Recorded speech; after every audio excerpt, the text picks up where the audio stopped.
Hello everyone. So I'm going to continue now with chapter 9 of Alice's Adventures in Wonderland. So I really do hope you've enjoyed the little story, because there's not many chapters left now. There's only 12, so we're on chapter 9, so there's many more to go now. So I'm about to begin, so get comfortable everyone, and off we go into the journey once more.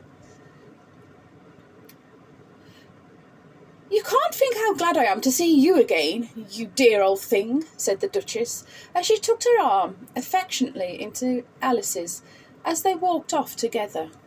Alice was very glad to find her in such a pleasant temper, and thought to herself that perhaps it was only the pepper that had made her so savage when they had met in the kitchen. "When I am a duchess," she said to herself, not in a very hopeful tone though, "I won't have any pepper in my kitchen at all. Soup does very well without. Maybe it's always pepper that makes people so hot-tempered," she went on, very much pleased at having found out a new kind of rule. "And vinegar that makes them sour, and chamomile that makes them bitter, and barley sugar, and such things that make the children sweet-tempered. I only wish people knew that. Then they wouldn't be so stingy about it, you know." She had quite forgotten the Duchess by this time, and was a little startled when she heard a voice close to her ear. "You're thinking about something, my dear, and that makes you forget to talk. I can't tell you just how now the moral of that is, but I shall remember it in a bit." "Perhaps it hasn't one," Alice ventured to remark. "Tut, tut, child," said the Duchess. "Everything's got a moral, if only you can find it." And she squeezed herself closer to Alice's side as she spoke. Alice did not much like her keeping so close to her, first because the Duchess was very ugly, and secondly because she was exactly the right height to the rest of her chin on Alice's shoulder. And it was uncomfortably sharp chin. However, she did not like to be rude, so she bore it as well as she could. "The game's going on rather better now," she said, by the way of keeping up the conversation a little. "'Tis so," said the Duchess, "and the moral of that is, oh, 'tis love, 'tis love. That makes the world go round." "Somebody said," Alice whispered, "that it's done by every minding their own business." "Ah, well, it means much the same thing," said the Duchess, digging her sharp little chin into Alice's shoulder as she added, "and the moral of that is, take care of the sense, and the sounds would take care of themselves." "How fond she is of finding morals in things," Alice thought to herself. "I dare say you're wondering why I put my arm around your waist," the Duchess said after a pause. "The reason is that I am doubtful about the temper of your flamingo. Shall I try to experiment?" "He might bite," Alice cautiously replied, not feeling at all anxious to have the experiment tried. "Very true," said the Duchess. "Flamingos and mustard both bite, and the moral of that is, birds of a feather flock together." "Only mustard isn't a bird," Alice remarked. "Right as usual," said the Duchess. "What a clear way you have of putting things." "It's a mineral, I think," said Alice. "Of course it is," said the Duchess, who seemed ready to agree with everything that Alice said. "There's a large mustard mine near here, and the moral of that is, the more there is of mine, the less there is of yours." "Oh, I know!" exclaimed Alice, who had not attended to this last remark. "It's a vegetable. It doesn't look like one, but it is." "Quite agree with you," said the Duchess. "And the moral of that is, be what you would seem to be, or if you'd like it put more simply, never imagine yourself not to be otherwise than what it might appear to others, that what you were or might have been was not otherwise than what you had been would have appeared to them to be otherwise." "I think I should understand that better," said Alice very politely, "if I had written it down, but I can't quite follow it as you say it." "There's nothing to what I could say if I choose," the Duchess replied, in a pleased tone. "Pray, Don't trouble yourself to say any longer than that, said Alice. Oh, don't talk about trouble, said the Duchess. I make you a present of everything I've said as yet. A cheap sort of present, thought Alice. I'm glad they don't give birthday presents like that. But she did not venture to say it out loud. Thinking again? The Duchess asked with another dig of her sharp little chin. I've a right to think, said Alice sharply, for she was beginning to feel a little worried. Just about as much right, said the Duchess, as pigs have to fly and But here, Alice's great surprise, the Duchess's voice died away, even in the middle of her favourite word, moral, and the arm that was linked into hers began to tremble. Alice looked up, and there stood the Queen in front of them, with her arms folded, frowning like a thunderstorm.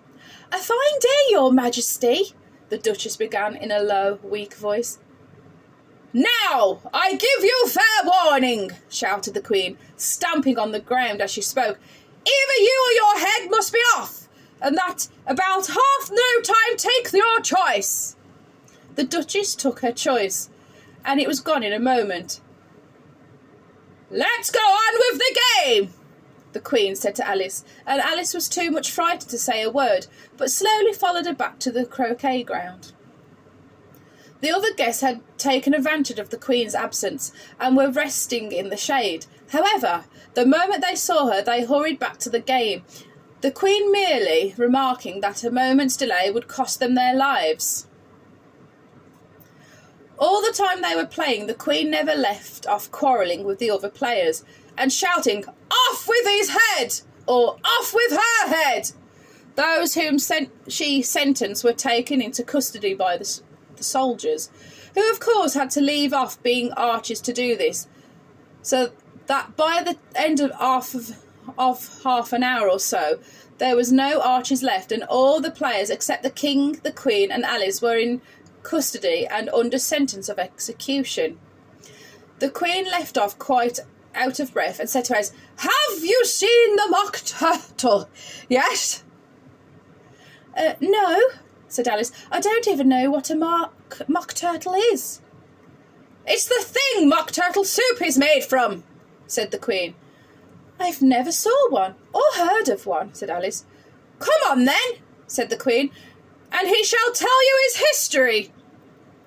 As they walked off together, Alice heard the King say in a low voice to the company generally, "You are all pardoned. Come, that's a good thing," she said to herself, for she had felt quite unhappily at the number of executions the Queen had ordered. Very soon came upon Griffin, lying fast asleep in the sun. If you don't know what a griffin is, look at the picture. Oh, I don't know what that is. There's no picture to see. Up, lazy thing, said the Queen, and take this young lady to see the mock turtle, and to hear its history. I must go back and see after some of the executions I have ordered. And she walked off, leaving Alice alone with the griffin. Alice did not quite like the look of the creature, but on the whole she thought it would be quite as safe to stay with it as to go after the savage Queen, so she waited. The griffin sat up and rubbed its eyes. Then it watched the Queen till she was out of sight. Then it chuckled. What fun, said the griffin, half to itself and half to Alice. What is the fun, said Alice. Why, she, said the griffin. It's all her fancy, that. They never execute nobody, you know. Come on. Everybody says come on here, thought Alice, as she went slowly after it. I never was so ordered about in my life, never. They had not gone far before they saw the mock turtle in the distance, sitting sad and lonely on the little ledge of the rock. And as they came near, Alice could hear him sighing as if his heart would break. She pitied him deeply. What is his sorrow? She asked the griffin. And the griffin answered, very nearly in the same words as before, It's all his fancy, that.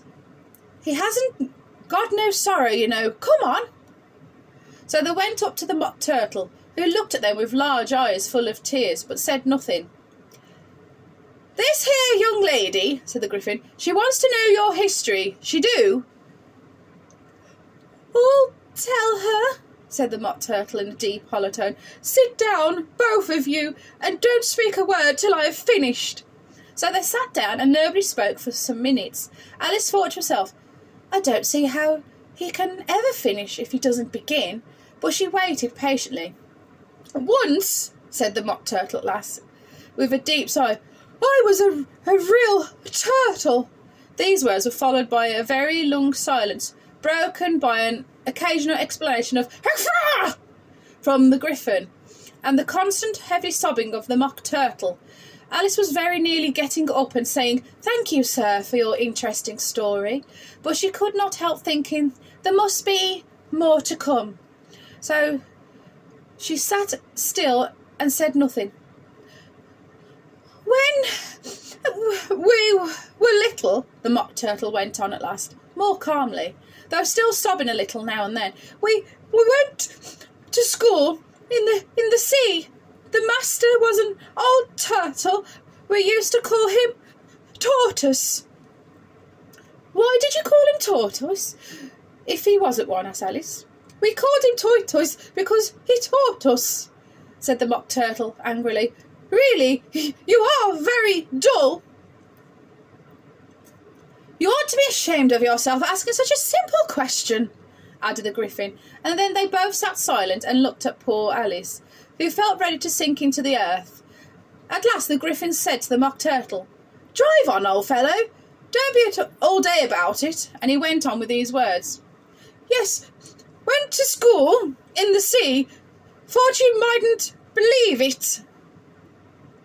"I never said I didn't," interrupted Alice. "You did," said the Mock Turtle. "Hold your tongue," added the Griffin. Before Alice could speak again, the Mock Turtle went on. "We had the best education, in fact. We went to school every day." "I've been to a day school too," said Alice. "You needn't be so proud as all that." "With extras?" asked the Mock Turtle a little anxiously.